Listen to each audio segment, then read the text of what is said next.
שלום וברכה מוריי ורבותיי, יום חמישי, היום של שלום הבית שלנו, ואנחנו נמצאים בערב פסח, בשיא ההכנות. האם ניתן לעבור בשלום את ערב פסח עם שלום בית, או אלו שני דברים שלא ניתן לאחד ביניהם לעולם? שימו לב טוב מוריי ורבותיי, האם האישה באמת צריכה את העזרה של הגבר בבית?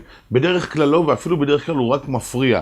גבר גם כאשר הוא עושה משהו, גם אם הוא יעבוד ברבע מהזמן בו עבדה האישה, הוא יתעייף, הוא יצעק, הוא ישתולל. אני מאמין שרוב ככל נשות ישראל היו מעדיפות שהבעל יישאר אך ורק לטפס על סולם, לצבוע קירות או להוריד דברים ממקומות גבוהים. כל יתר הדברים משאירים לאישה, או מקסימום הבעל יממן עוזרת. מה האישה באמת צריכה מבעלה? וזה בכל גיל, בכל רמה כלכלית ובכל עיר או מדינה ברחבי העולם. שימו לב טוב, אישה שיודעת שבעלה מעריך את מה שהיא עושה, שבעלה רואה בזה אתגר, שרק היא מסוגלת לעמוד בו, מקבלת כוחות, ויש לה את כל האפשרויות לנצח בכל חזית. לעומת זאת, אישה שתעשה את הדבר הקל ביותר בעולם, ותראה זלזול מצידו של בעלה, או לחילופין, לא רק זלזול אלא חוסר הערכה.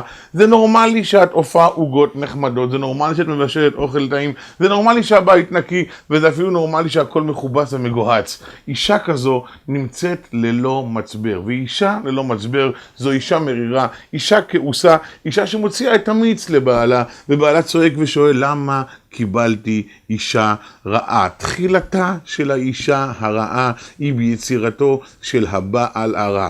למה אנחנו אומרים את זה היום גם לציבור הגברים וגם לציבור הנשים? כי לפעמים ציבור הנשים גורם לכך שהגברים יהיו רעים. כאשר בעלך בא ופרגן לך, שיבח אותך והחמיא לך על הבית היפה, את לא צריכה לומר לו, טוב באמת שמענו עליך, או לחילופין, הבית של אמא שלך הרבה יותר יפה, או לחילופין, איפה שמעת שצריך לפרגן לאישה שסוף סוף אתה עושה את זה? אלא להפך, כאשר הבעל סוף סוף הוציא מילה של שבח מפיו, את צריכה לקבל את זה באהבה. לומר לו, אין כמוך בעולם, כל כך כיף לשמוע, הענקת לי כוחות, וכך הוא יתגבר וילמד לפרגן יותר ויותר. את תלמדי לקבל ותהיו יצירה מושלמת. בהצלחה רבה במבחן הגדול והאמיתי של החיים, וברוכים תהיו.